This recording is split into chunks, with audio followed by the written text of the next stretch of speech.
مالک یوم الدین، یوم دین کا مختار مطلق ہے۔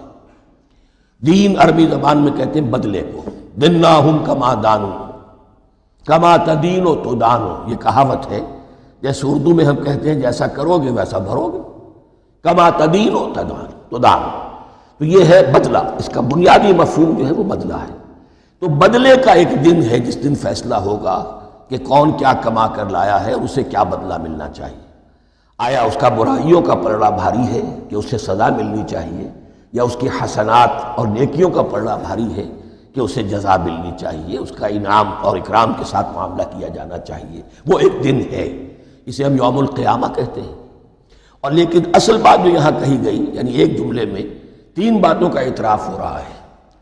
بعث بعد الموت، ایک دن آئے گا کہ ہم مرنے کے بعد تمام انسان اٹھا لیے جائیں گے، پھر حساب و کتاب، پھر اللہ کے ہاں حاضری ہوگی اور حساب کتاب ہوگا۔ اور تیسرے یہ کہ اس حساب کتاب کے دن کا مختار مطلق اللہ ہے، یعنی کسی اور کو اپنے ذہن میں سہارا بنا کر آپ زندگی گزاریں کہ وہ مجھے چھڑا لے گا، یا وہ ہستی جو ہے اتنی زوردار ہے کہ وہ مجھے بچا لے گی، اس سے اپنے دل کو، اپنے ذہن کو بالکل پاک کر لیجئے۔ مالک یوم الدین، ایک دوسری جگہ پر قرآن میں آیا ہے، اس روز کوئی پکارنے والا پکارے گا لمن الملک اليوم للہ الواحد القہار، آج کے دن کس کا اختیار مطلق ہے؟ اور پھر کہا جائے گا اللہ کے لیے، الواحد قہار، جو پوری طرح چھایا۔